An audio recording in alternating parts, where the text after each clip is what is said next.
Hartlike goeiemôre, is Dinsdagoggend, is die 2 Junie, die jaar 2026. My naam Dani Gerber. Opgewonde, Jesus Christus is koning, hy is die Here en daar's niemand soos hy nie. Halleluja. En vandag praat ons 'n bietjie, glo jy Jesus kan?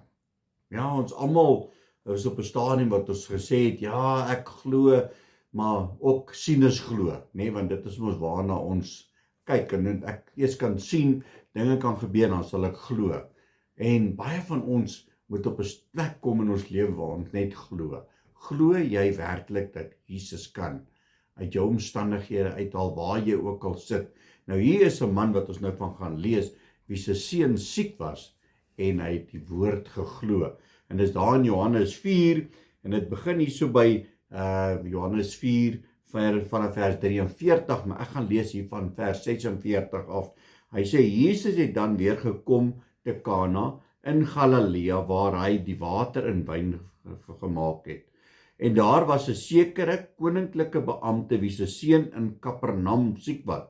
Nou, ek het 'n bietjie gaan kyk en ek het dit al voorheen genoem, maar is net om weer 'n bietjie terug te bring. So tussen Kana en Kapernaum is dit so 24 tot 32 kilometer, 37 kilometer as jy met 'n voertuig moet ry. En dit vat so 7 ure 40 minute as jy moet loop van Kana tot Kapernaum. En hierdie man kom, hierdie koninklike beampte kom na Jesus toe en sê, kom maak my seun gesond. So met ander woorde, Jesus moet nou vir 7 ure ver loop om hierdie jong man te gaan gesond maak.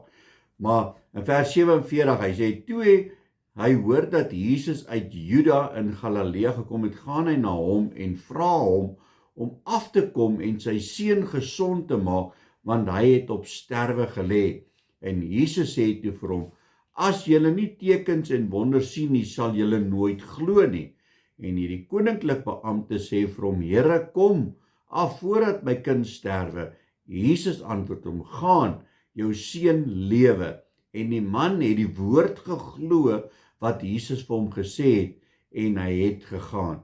En toe hy al op die pad was huis toe, kom sy diensknegte hom tegemoet en bring die berig en sê, u kind lewe. Hy verneem toe dat hulle die uur waarop hy beter geword het, en hulle sê vir hom, gister, die 7de uur, het die koors hom verlaat. Die vader merk toe dat daardie uur was, waarop Jesus vir hom gesê het, jou seun lewe. En hy self het geglo en sy huisgesin. En hoe kan ek en jy so maklik dit glo, as die Here vir jou moet sê, gaan, jou kind lewe, sal jy dit glo? Ons is so geneig om te sê, sien is glo. Ek wil eers sien dat hierdie ou gesond gaan word. Ek wil eers sien of my kind gesond is voor ek gaan glo. En hierdie man het op die woord gegaan van Jesus Christus. Nou wie is die woord? Jesus Christus is die woord. Die woord sê dit vir ons, dat hy was van die begin af, was hy daar met ons, vir ons, sodat ons kan glo in hom. En ek en jy moet begin glo. Glo in die woord, glo in Jesus Christus. Gee alles wat jy het vir die Here Jesus Christus. Jou omstandighede, jou probleme, jou bekommernisse, goed is, gee dit vir die Here. En as die Here vir jou gesê het, gaan, jou probleem is opgelos, glo dit. Vat dit met alles wat in jou is, en dan sal dit so wees. Amen. Kom ons bid saam. Halleluja, Abba Vader, Here, baie dankie vir u teenwoordigheid. Ja, Here, ons geloof is nie altyd so sterk nie. Ons glo, maar dit is ook moeilik om te glo dat ons kan glo. Maar Here, ek bid en vra dat u ons ongeloof sal te hulp snel.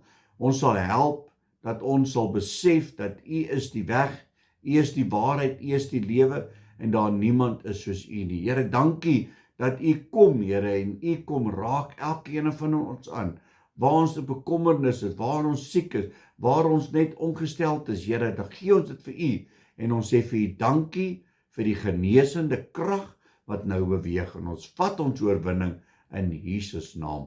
Amen en amen. My liewe boetie en sussie in Christus, gaan uit vandag, en onthou wat jy moet doen, gaan sê vir iemand, Jesus het jou lief. Julle moet 'n geseënde Dinsdag hê. God bless.